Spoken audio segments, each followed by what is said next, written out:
live streamed into and also will be uploaded to YouTube. So I'm the host for this evening, and I'm joined by 4 other wise elder women from the Silver Tent. 3 wise elder women from the Silver Tent. And the Silver Tent is a space where women over the age of 50 can gather together and explore this second part, or whatever you want to call it, part of our life, and share our wisdom, which is worth sharing, and also challenge the myth of the older woman. So tonight's conversation, or today's, wherever you are, is all around selfish or self-care and the journey to our no, because a lot of us will have had a journey to finding our no. And so I'd like to invite the other panel members to introduce ourselves and take it in turn to say who we are, where we are, and a little bit around what we love to do and also what drew us to this conversation. So I'm wondering who would like to start us off. Shall I jump in? Okay, you go, Cassandra, you start. Okay, thanks, Renette. I'm Cassandra Eve. Why was I drawn to this call? Well, I've been part of one of Sunday's panels for Silver Tent TV before, and I've really enjoyed it. Enjoy the exploration of the different things.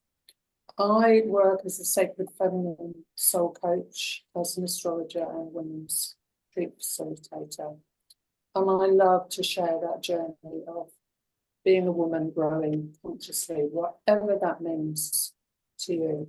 I also love to travel. So at the moment I'm in Tenerife for a month, and I'm very blessed to be able to work online. So I'm going to the winter sun. I'm warming my bones because the damp Cornish winters where I live, especially since I've lost a lot of weight, they really get to me. So I'm feeling very, very thankful to be in warm sunshine and a very wonderful bohemian hippie windsurfing resort in Tenerife. So it suits me down to the ground. Anything else? Did you ask another question, Sunday? No, yeah, that'll do, and that's great. And just to let you know that yeah, thank you. And just to let you know that your sound is a little bit muffled. We didn't sort of pick that up at the beginning, but I don't know if you can do anything about it. But I know that your connection is a little bit wobbly, isn't it? It could be a bit wobbly because I'm in a hotel at the moment. So we'll see. Hopefully, I'll just turn the volume up. Hopefully, it will come through. Yeah, that's a bit better. Yeah, thanks, Cassandra. Yeah. Do you want to go, Renette? You were jumping in. Well, I was just offering to bridge the gap. I'm Renette Hansbeer-Knell, and I live in South Africa near Cape Town in the rural area outside Cape Town. And Cassandra, I have the heat too much. Thank you. We've 37 degrees this past week, and 34 today was a wonderful cool 28. And I actually prefer a more mild climate. But I don't envy your very cold up in the UK and in Europe.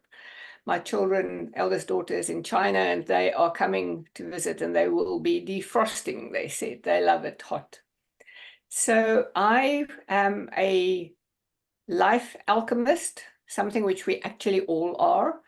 And I facilitate light mavericks, those inspired creatives who are lighting the world by bringing into being that which they love. And I facilitate them to amplify and expand their own ability to radiate their light and to consistently create what they love. I'm really, I can't find the words, but passionate isn't even really the word. But for me, living consciously, evolving our consciousness is our next evolutionary step as far as I'm concerned. We're not going to lose a digit. We're going to evolve our consciousness. And doing so consciously and taking part in that and creating the new earth, we're actually in the chaos of the disintegrated old paradigm. And that chaos is going to create there'll be a new order, and we are all creating that new order. And so helping people to find their balance, to find that ability to shine their inner light and to create what they love, because by creating from our heart, we're actually helping the earth and lighting the world, is what I am seriously passionate about. I used to make candles for 28 years, sand candles, where you pour wax into hot sand, and when you dig it out, you've got a candle. And my logo was Light the World. And I'm doing that through mentoring and coaching and facilitating and workshops and so on. The details are on my web. So that's it in a nutshell of what drew me here to participate and take up Sundi's invitation. And thanks, Sundi, for that and for hosting us here. Was that I have had quite a journey in learning to practice self-care and also to saying no, because my husband has Parkinson's disease. He's in his 22nd year since diagnosed, and pretty well, he can't really be left on his own anymore. He does need caring. He can do some things for himself. He's strong for about 4 or 5 hours out of 24. I nearly said 25. I wish we had 25 hours. And in that time, he will brush his teeth or dress himself or do some of the small mundane things that we take for granted every single day. He can literally not turn over in bed at night. So learning, I actually stopped. I cared for him for 37 months on my own until I fainted, and then realized something's got to give, and not me, preferably. And learning to find that balance between when to say no to, like, for instance, caring for him on my own because of the cost of getting carers in, and caring for myself while having to care for him. And even now that we have living carers, I still have to learn to care for myself, because and it's more than just having time out. It's also wearing clothes that you love. It's so much.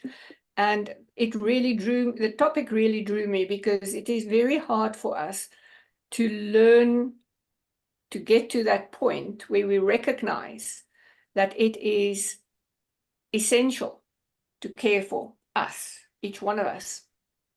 And if we don't care for us, we're not there to care for others anymore. The day I fainted, I could not help my husband. And luckily he was able to eventually bring me my phone. Well, and after I'd come around, and I could phone our daughter, and she then phoned people to help us. So that's the reason I'm here, is to share that, and I'm sorry, I've sort of got carried away, to share that we absolutely have to care for ourselves. And when we care for ourselves, we can say no, but sometimes when we want to say no, we still have to do the things, and then learning how to care for ourselves despite that, and not we being selfish and feeling guilty. That's the whole thing. Sorry, are you interrupting me? Yeah, no, I'm not interrupting. I'm going. I heard a sound, and I thought you were stopping me, Sundi. I'm so used to you on telling me, "Dis nou genoeg," as we say in Afrikaans. That's enough now. Well, you can say no. I haven't finished yet. Of course I could, yes, but I'm now being very, very aware of that you are hosting this, and that there's a time frame, and that all of us want to speak. Thank you. So, Diane, I look forward to hearing from you. Okay, thanks, Renette. So I'm based in the south of England, and so I live near the sea, which I love because that gives me lots of self-care, because I love the sound of the herring gulls when they're around, and I love the smell of the salt in my washing when I bring it in off the washing line. even if it has freeze dried as it has been recently, which has been wonderful. I love freeze dried clothes. That used to happen a lot when I lived in Scotland. It was great. So what do I do? I walk alongside people. Others have described me as a gifted seer. I do see stuff, always have done ever since I was a child.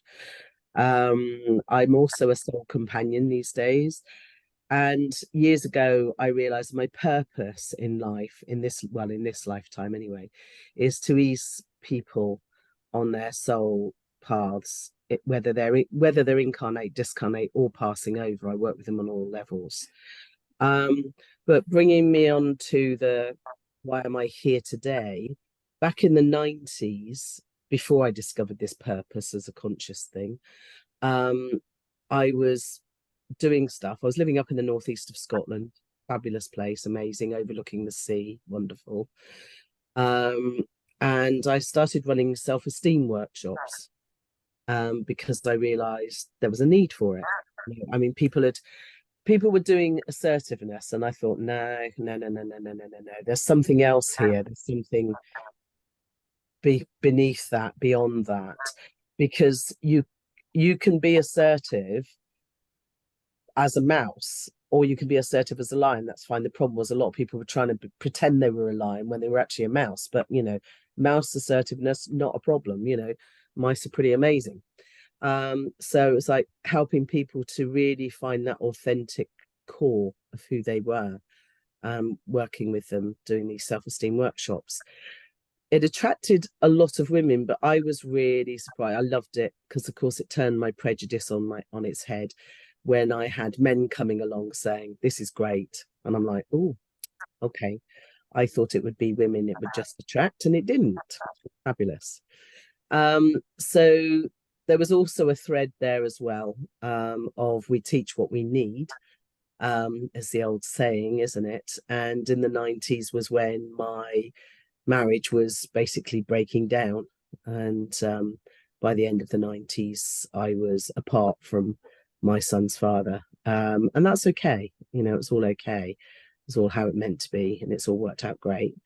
But this self-esteem stuff's really important. And obviously this whole self-care, and so many women, I mean, I often say, there's a lot of women who will put their partner, children, dog, cat, budgerigar, and everybody else first, and then they come in last. And then I say, and you wonder why you're knackered and all of that.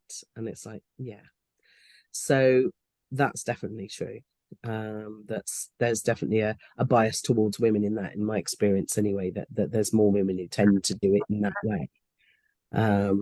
So yeah, it's important stuff. Yeah. And I will stop there. Yeah, so last but not least, me. My name's Sunday. I'm up in Yorkshire. I was quite fascinated how I'm at the top and Renette's right down at the bottom of the globe. I'm the northern one, Diane, and then Cassandra, and then Renette. And why? And this topic really appealed to me. What I love to do is I support parents mainly in coming to terms with the loss of their children through estrangement. That is not something that I had on my vision board at all. And it's through my own experience as well of my children, my adult children not speaking with me. And I've always been fascinated by relationships and communication, and how communication is such a wobbly bridge. And I'm just really interested in how we get to communicate really healthily with each other. And there's bags of information out there, and exploring how to do it differently to how I was sort of my experience as a younger person in a family that did it in a particular way, and I do communicate very differently to how I was, and I'm sure we all do. It's just I've taken it as a topic of deep interest. How do we get our wants met in relationship where both people are getting a win-win situation? So this topic really appeals to me because as you we've all said just now, you know, it does tend to be women. We do tend to put ourselves underneath and last, and we're trained, I think, to put other people's needs and wants first. And although I was a feisty youngster and did have a strong no, it wasn't really a sort of very elegant no. It had elbows attached to it. And defiance and resistance. And I've learned that actually that didn't work. You know, I might have a strong no, but like you were saying, Dan, it wasn't assertive, it was more aggressive and underpinning this self-esteem thing and my sense of self-worth and feeling selfish saying no and having a self-judgment around that. Yeah, so that's a little bit about me and why I'm here. And I love hosting these, you know. I've got a long list of topics and I know that there's other women who want to host as well. This Silver Tent TV seems to be really sparking up a lot of interest and participation. So I've got some questions. We got together and we talked a little bit about what we might ask, what we might talk to. And so I've got a couple that are written down and then we might just, it flows as this type of conversation. But the first one that I've got was let's take it back for us personally. Why was it? And sometimes why is it still, if it is, hard for us to say no?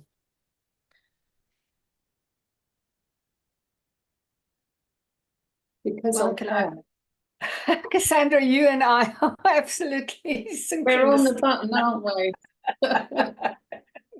Yeah. It's because You I'm know, just we're directly aligned on the globe, you know. South African countries not very far apart.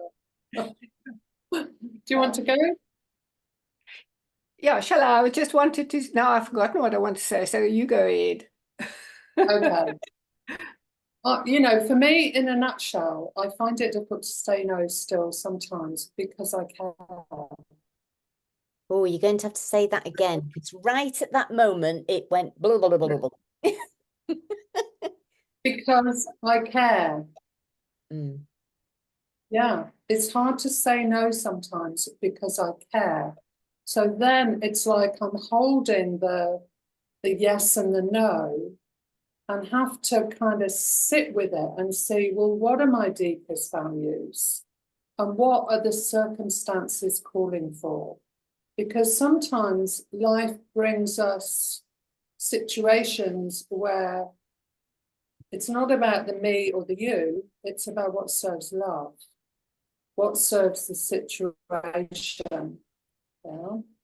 Particularly when it involves relationships. So for me, sometimes I've actually learned, because I'm a very kind of instantaneous reactive yes or no, but I've actually had to learn to wait sometimes and reflect and to make friends with my maybe, rather than there being that immediate response, and to just look and see what is really called for here with consciousness.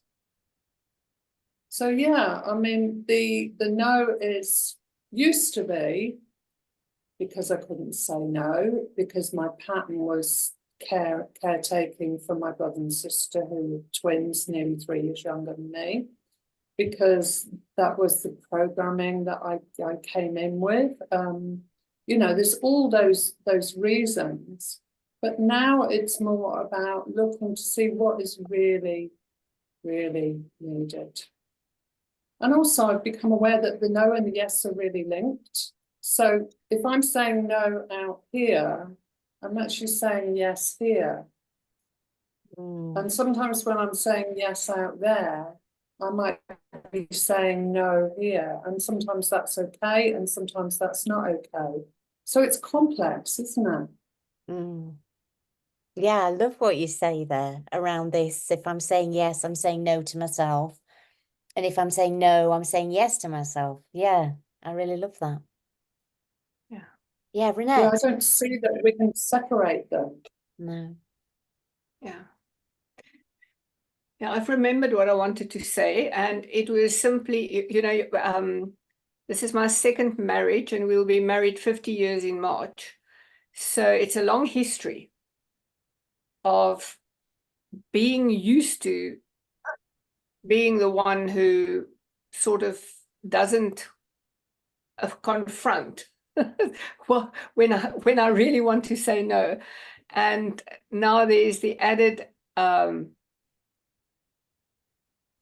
extra thing of him becoming extremely shaky and weak, and you can't hear his voice. You can almost never hear his voice anyway when he is upset. So now it's difficult for me to say no in a number of circumstances because I'm not willing to handle the consequences of in the old days it would have been an explosion. Now it's the debilitationness that will occur when his emotions are in turmoil. It's no longer easy for us to have a conversation where I can express and he can, and we're pretty good at that. We wouldn't have been married 50 years and we deeply love each other if we hadn't been able to get, and we've had bumps, lots of bumps, but been able to get through that time when we need to let the other one know how we really, really, really feel and to choose how we want to respond and deal with that. So those are the times I find it the most difficult to say no when I don't really want to say yes to whatever the request is. And it's because I'm not willing to handle the results in the physiology and in the time frame. And that is where my sense that self-care, how I care for myself then there, is finding how to resource myself through my breath, through my thinking, through finding something beautiful that lifts me up, through other ways in which I'm not feeling the victim. Because that's really what we don't want to experience. We don't want to be, when you're saying no, yes, when you really want to say no, it's a slide, a very quick slip into being a martyr or a victim, and then it becomes almost like a habit and you're almost comfortable there. So I've learned many ways in which I can still be centered and be okay, so that even though I've said yes and I really don't want to, it can be great that I did say yes instead of the no that I really wanted to say to begin with. I don't know if that made sense. There was something that you said that was something about this. I loved what you said, Cassandra, about it, that you care. And I thought, gosh, there is a part of me that cares. And also there's another part of me, which you sort of like twigged in for me, Renette, was about not feeling comfortable with the other person's reaction when I say no. Yeah. And you know, and I've realized that I've often not said no because I've safeguarded my own self from being upset because the other person gets upset. And I know that stems from when I was young. You know, my no wasn't heard at all as a child. I don't remember it. My primary memory was that I would say no, and it was just like, you know, and I'm sure that many of us as kids, we would say no, and it would probably get ignored. We'd get just shooed along or dragged along or whatever, you know, even if we didn't really want to do it and we were in tears. And I remember, you know, saying no and people being highly reactive. And it was quite startling, you know, that somebody would be so explosive around me saying no. And I also realized, you know, you were talking about martyrdom and that thing around aware that I'm sacrificing myself by saying yes when I really want to say no. And then this ball of resentment that grew. And then I'm cross with them because they've made me say yes when I really wanted to say no. And I thought, how unfair, you know, I've just said yes. This person is taking me at face value. And then I'm having bad thoughts about them for making me. It's very like messy, and it's all about feelings, isn't it? This is what it feels like to me. It's all about feelings. And yeah. So yeah, so Diane, I don't know if where do you want to weave your bit into all of that cocktail? I'm not sure, but I apologize in advance if I start coughing again. My tickle in my throat is just coming up. So yeah, I'll see what I can do. Yeah, it is interesting, isn't it? Because how much are we doing stuff to make ourselves feel better, and how much are we actually coming from a place of congruence and genuine self-love? And there's a big difference there a lot Shall of we the talk time. about that? That sounds a perfect next thing. Let's talk about that. Okay. Just one thing that's come to mind. So there's obviously a reason for it. So maybe somebody who's watching this is needed for. But I described my self-esteem back in the early 90s as being like Swiss cheese. You know, it has those huge holes, and it kind of collapses quite easily on itself. Whereas once I'd done a huge amount of work helping others, which then helped me, I realized that my center, my core, my self-esteem was like a beautiful pillar of Turkish delight, because it was sweet, but it was firm. So it would give a bit, so it goes like this, but it doesn't collapse, which is where it gets into dangerous stuff when we do self-destructive things. So it's having that ability to kind of give, and yes, okay, today I will say yes, even though there's a challenge, because yeah, you're right, Manette, in all sorts of circumstances, we do want to, and in a way need to, for other reasons, but it's still not collapsing that part of us inside. So it's making sure we're still taking care of that core, but it's made up of Turkish delight for me. Okay, so there we go. I love Turkish delight. So do I. So you chose a good one there. Yeah, I absolutely love it. And I was saying, as you were speaking, Diane, that when I fill my own cup up, which for me is about my spiritual well-being, then the yes and the no come much clearer. Because if I get that time, or make that space to fill my cup in whatever way, and sometimes it's only a few moments, it doesn't have to be a big time thing, although I do commit every morning to doing my practices, my mantra practice, my meditation and so on.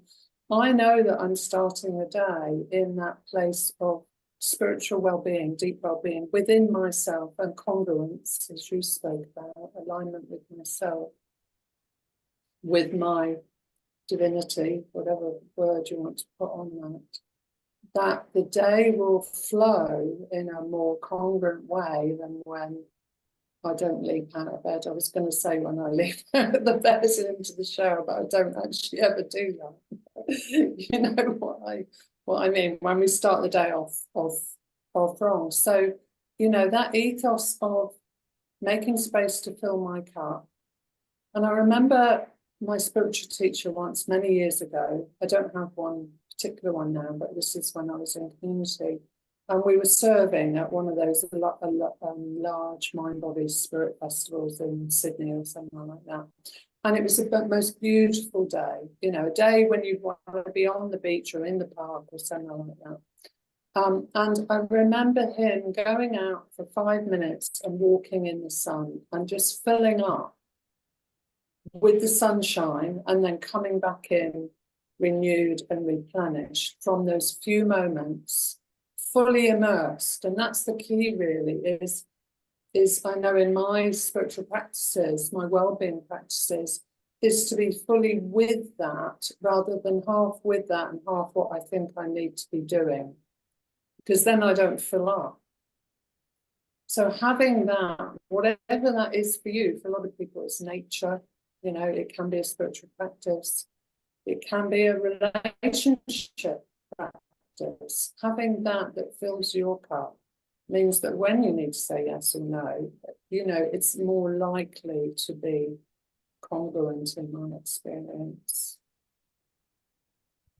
Now it's coming to that point where you are in that stillness where you can say yes or no from that space. I think for most of our lives, we are struggling to know ourselves enough and to love ourselves enough and to care enough about ourselves to actually even be clear enough to have that sense of certainty about it's fine to say no here or it's fine to say yes here. So yeah, I love that. And I don't know if for me, if there ever is certainty, it's in the moment, this is what's here, and then we see what flows from that. Because we never know how something's going to be received, really, do we? Well, Just so I'm in alignment. I wonder though, Cassandra, because if we are the creators of our life, I'm sort of on this experiment of, I know for me that if I worry that my no is not going to be received well, you can bet your bottom dollar that it isn't. It's like the energy and the vibration that I have around the no, the anxiety that I feel of having to say it or, you know, do it. If I'm not in that, it's going to be fine. And it's easier to say no with certain people.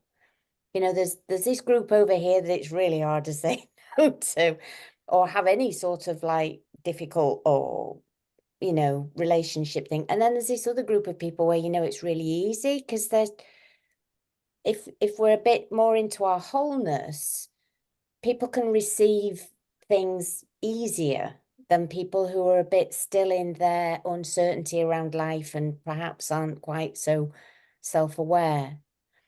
And I have come to learn, and I don't always remember that, you know, there's a few tips and tricks of the trade that when I'm going on a change journey, if I'm going to practice something, you know, it's useful to tell the people around me that I love that I'm off on this adventure, you know, instead of doing it in secret and just saying, because when I change, other people have to adjust around me.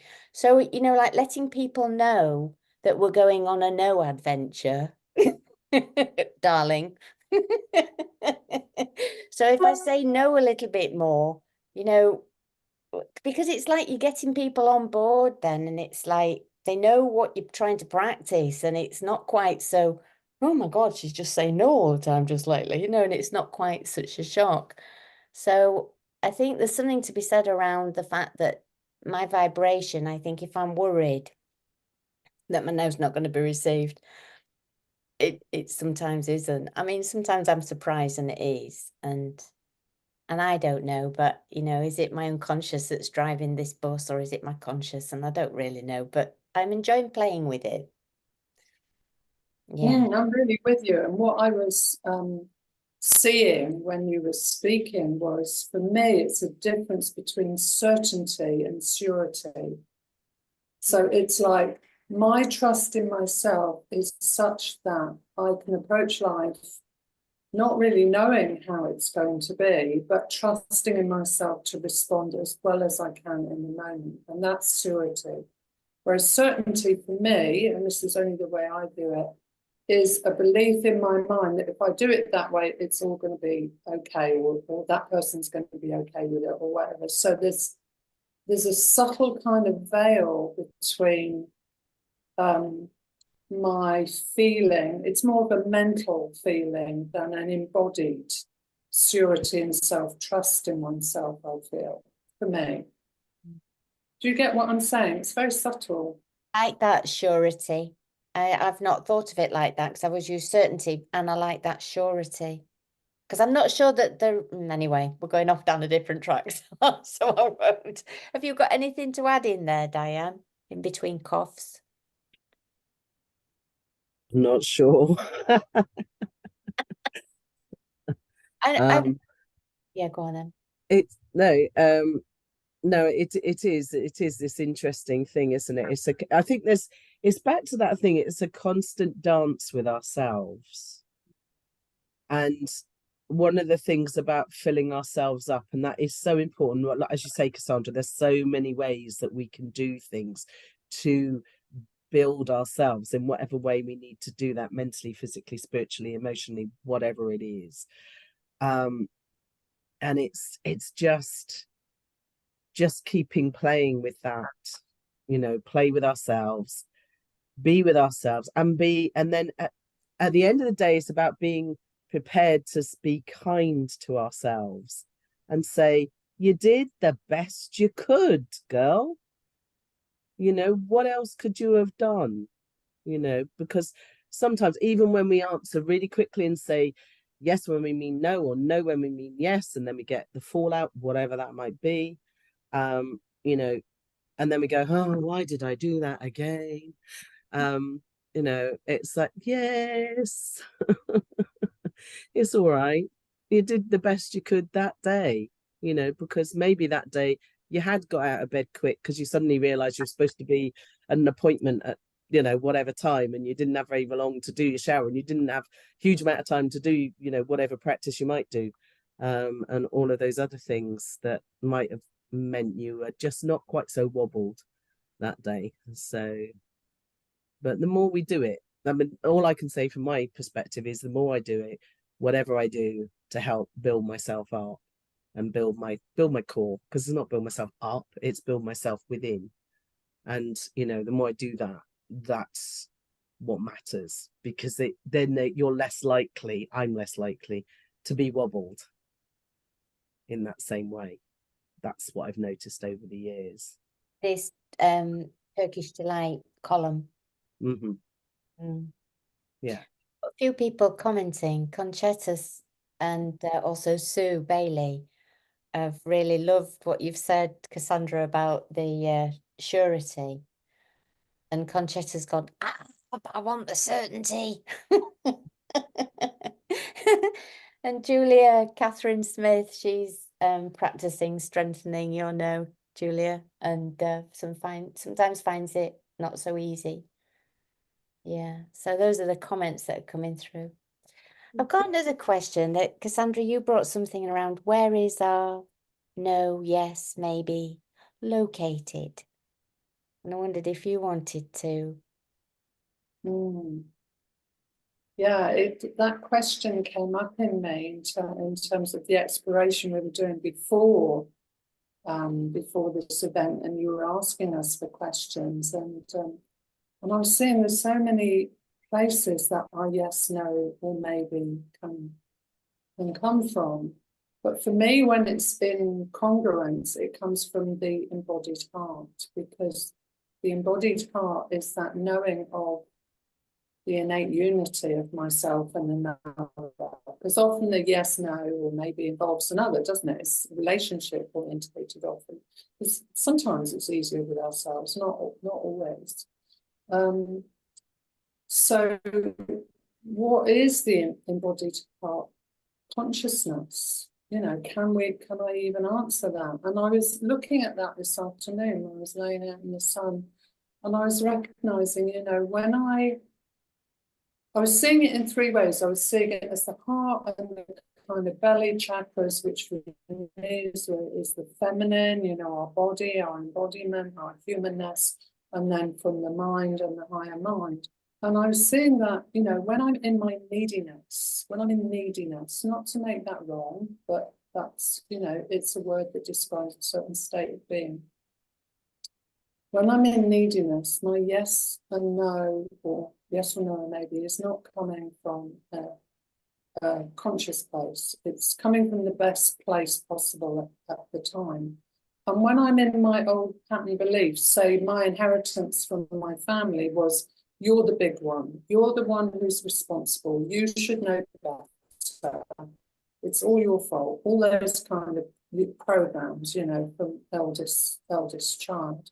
So when I'm in that patterned mind, then I also, if I've got this belief in a certain situation that I'm responsible, whether I am or not, it's a habit pattern to think it's my responsibility, then I'm not in my congruence. But when I'm in the heart and I can integrate my needs as a woman, yeah, my true needs as a woman, because we have needs as human beings, and my clarity of consciousness to recognize, oh, that's from my programming, that's from service, that serves the situation, then I can come into the heart and I can choose from an embodied place that is, it's kind of like I'm feeling, I can feel it now in my body. It's like an embrace. It's like the embrace of the Divine Mother that says all of it's okay. The yes, no, and the maybe are all okay, you know, and endeavour to come from your loving heart and your knowing of unity in that. And of course, that all sounds a bit abstract and airy-fairy, but that's the best way I can describe what I'm feeling. So I hope that comes across. Yeah.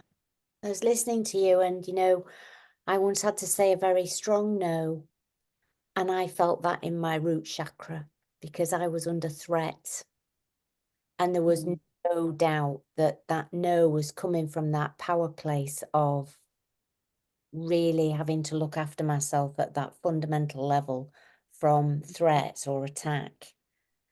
And I don't know, I've not felt it often in my life, and yet I've realized that my no has come from that place sometimes, because we live in a sort of violent world where people will try to take advantage and threaten us, and so yeah, it was a really quite profound feeling. You know, I can even remember where I was, who I was with. You know, it was like such a experience of no, you know, really strong. I don't know. Absolutely. And similarly, I remember an experience on a beach in India when I was on my own. I told my partner, go off somewhere for the day. We were together for 3 months, day after day after day, and I just needed some space. I said, you go off. I'm going to the beach on my own. I was wearing my bikini. And this Indian man approached me for sex.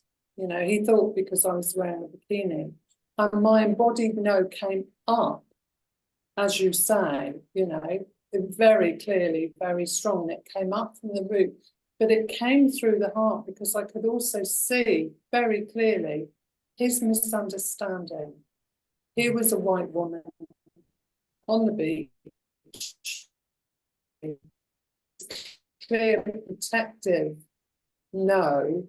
There was also this compassionate understanding of here are two people from different cultures with different backgrounds, different genders, and there's a misunderstanding.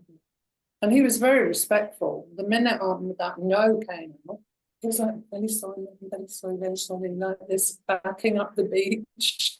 You know? So, yeah, it's complicated, isn't it? It's Relationships are complex.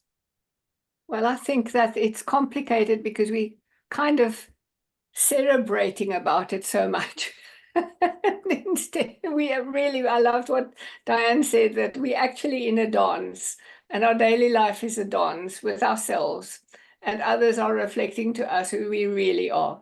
And so when we're saying no to somebody, we're saying no to an aspect of ourselves that we needing to see because we haven't owned that aspect in ourselves. And we forget that, and I think media and our movies and everything adds to that fact that we forget. We are embodied souls, and we are born as creators, and none of this is anything but love. So whether you think you're hurting somebody or whether you think you're supporting somebody, you're actually hurting and supporting elements of yourself, and they just helping you know yourself, because the more your feelings give you the nudge as to where you're at, the more you learn who you really are, and the more you know who you really are, the less important it becomes to you, whether you are saying being self-caring or selfish when you say no, or the opposite. So I feel so strongly that we have often started dissecting things and trying to analyze things when actually we're just living in the moment. We are experiencing and living and expressing. And they like to say you must be the best version of yourself. You're always the best version of yourself. Even when you saying no and if I say no to Johan and he has a whole reaction, I'm still being the best version of myself. I'm not being selfish. Or if I say yes and I should really have said no because I need to have said yes to me, as you pointed out, Diane, Cassandra earlier, I'm just being me. And me, all of the time is the best version of myself. And this trying to work this out is interesting, but the reality is there is no answer. We're looking for a rule book. We're looking for a way in which you should behave, and you should behave the way you are actually behaving right then and there. Yeah, thank you, Cassandra. Renette. We are getting confused. Us two are in pink and you two are in blue. I saw that we're in the pink and the blue, the male and female in colors, and we're balancing that. Questions popping up all over the place. But Dan, have you got anything you want to spin into that? I'm not sure. Interesting.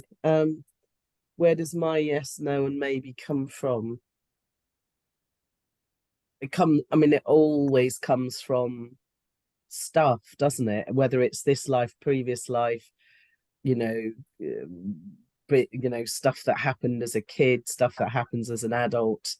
Our responses to what the response of the other one was, or whatever, and all that stuff. It's back to that spinning, dancing, kind of playing with. Yeah,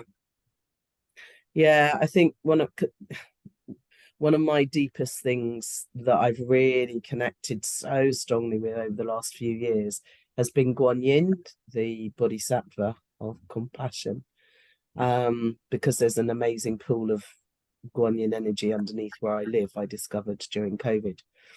And I just sat with it, and just sitting within that and just listening to mantras being chanted. There's a wonderful YouTube one that I just really hook into, and it's just beautiful. And it's just that ultimately just be kind to ourselves, which is really, Renette, what you were saying, because you are being the best you can be, you are your best self. And I know it's so easy for people to judge themselves or others and go, well, they weren't really behaving nicely. That wasn't very kind, was it?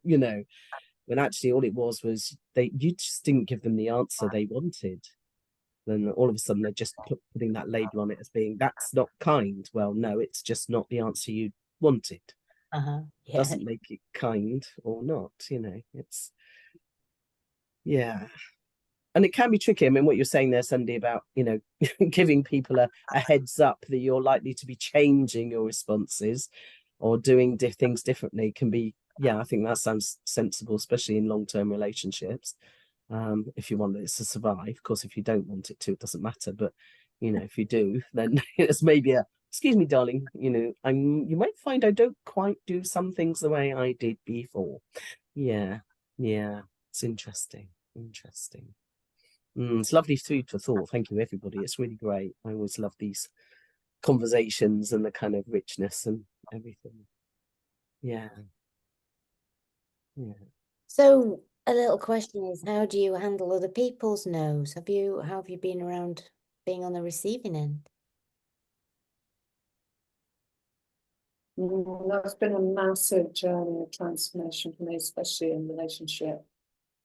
And I would say it's actually been the making of me in many, many ways. Yeah, in many ways.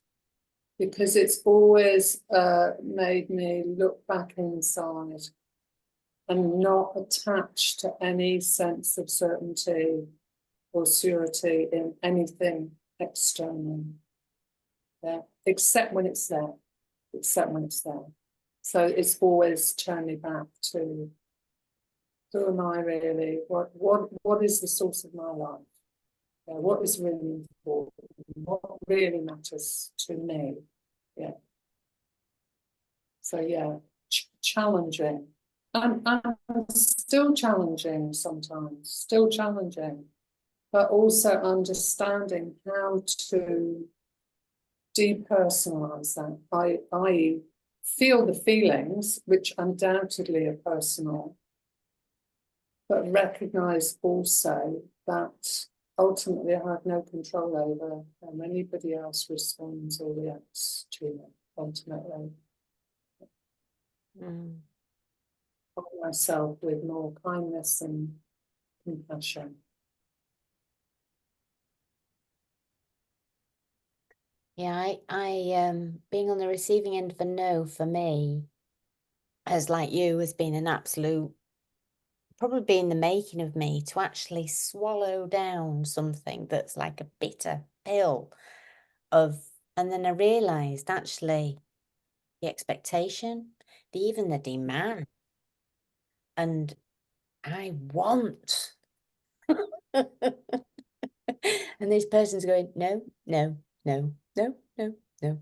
And it's that feeling of, I can almost feel it. It's like something going down that is like, I'm having to receive something that is really quite bitter. And I've been in bits around some people's nose in my life, you know, and because there's different ways people do nose, aren't there? And it has, like you say, it's been a very big, massive learning curve for me. And another switch to this is like receiving a yes from somebody that you know really is saying doesn't want to do it. You know, that's been another adventure for me as well. And how that's so easy to take advantage of people like that, you know, and that's been a horrible lesson, you know, when somebody said yes and their whole body language is saying no. And I've said, are you sure? Are you sure? Yes, yes, yes, yes, yes. And then you know they don't want to do it. And it's like, you know, what's going on for you? And I know it's the opposite side of me not wanting to please, wanting to not have the person upset, you know. And in the end, it backfired on me a lot, did that one. I got the feedback was, Sunday, you just expect everybody to do exactly what you want, you know, and this person had been doing for the last so many years. And I'd been aware that there was a big fat no in there, and yet here they were saying yes, and I was taking advantage of it. And that was a big lesson as well, you know, and if somebody says yes to me, I want them to be willing, you know, and everything in congruence, you know, and because that's, yeah. Oh, Yeah, I'm just reflecting back there to the 90s, kind of when I was going through this process of working with others, but really I was working on myself. And one of the things that for me came out of this whole collapse of a relationship with my husband, and that was fine, was actually going, well, going forwards, I don't want bullshit relationships. You know, and for me, somebody not being able to say yes or not being able to say no when they wanted to say the opposite, or when they want to say whatever it is, you know, to be congruent with themselves.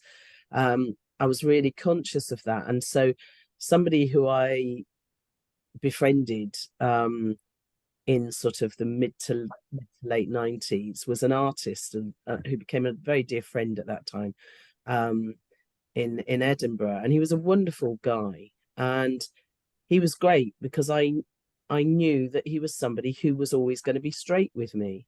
And so I was in a situation one time where, long story, but anyway, I had to ask, could I stay at his place?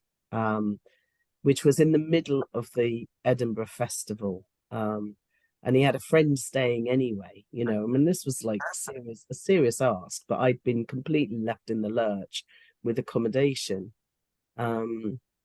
somebody changed their mind at about 6 o'clock in the evening, which was a bit interesting.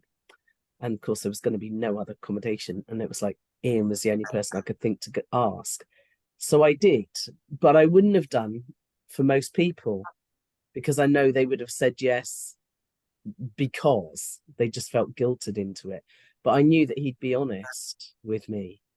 So I asked him, and he still, you know, he did allow me to stay in. You know, he talked with his friend and he said, look, I'll get back to you, because he didn't say an immediate yes, because he had to think about it himself. But I got what I knew was a genuine okay. And I was very grateful for that. And it was fabulous, because it was just like, you know, I knew it was authentic. I knew there was no issue, you know, which was amazing. That was really special, getting that. Not because I wanted the yes particularly, but because I knew it was genuine. We're coming up to the end, ladies. Gosh. Well, And I've one thought of in- interesting. It's ultimately all about perceptions, isn't it? So it's really personal, based on what we've made up about the world and ourselves, and what we're perceiving. As you said, Cindy, when somebody is saying something is kind or not kind, it depends on what the perception is around, and the context of the kindness, and the context for the person saying that. I brought 3 feathers with me. I wasn't sure whether I was going to use them. They are flamingo feathers. Can you see them? Oh, So that's one, beautiful. and that's another one. And then there's a little one. I'll put those 2 down. Oh, sweet. On the beach. Well, I picked them up on the beach on the West Coast. And I was just thinking that I have them in my singing bowl. I've got a crystal singing bowl. And I just always remind myself with these feathers that this flamingo is not perceiving one feather bigger or smaller or pinker or paler. This one's very pale, it's just pink at the end here, than the other. It's all part of the flamingo, and it's just doing what it was designed to do, which is live as a flamingo. And I just have to do what I was designed to do, and that is live as a creator, swimming in a sea of love, and learn. And this is the physicality. We live in duality. There cannot be physicality without the masculine and feminine energy, which is why I thought it's interesting with pink and blue here in our clothing. And it's that interplay in the dance between the polarities that gives us growth. And the things that hurt are the things that shift us and grow us. My most painful experiences in my life have ended up being the greatest gifts from life. I just definitely did not like the wrapping. So I just thought I'd share that, my feathers with you. Thank you. It's sort of, Didn't like the is wrap. it selfish, is it self-care, is it yes, is it no? It just is. Thank you. Cassandra, have you got any sort of rounding off comments? No, I'm just feeling very happy to have been part of this lovely conscious conversation, and to not really have come to any solution or outcome, just sharing. Thank you. It's very fills my heart. Yeah, me too. I'm taking away the surety as a framework for difference between certainty. And yeah, anything you want to say, Diane? The main thing that comes to mind actually was, Cassandra, when you said you'd been lying on the beach and soaking up the sun. And I thought, yeah, the sun's rays, they are so generative of, you know, and they just bring so much healing. It's beautiful. So it's a great way to fill up. And I have to say, I've been blessed with a bit of sunshine today, which is lovely. So enjoyed that. Yeah. And there's so many ways to fill ourselves up. So, yeah. Well, thank you very much. And I'm going to press the stop now. And if you haven't caught this live, you can watch the replay in Silver Tent. And if you want to watch it on the YouTube channel, you're very welcome to do so. And we'll see you again another time. Bye. Thank you. Bye. Bye.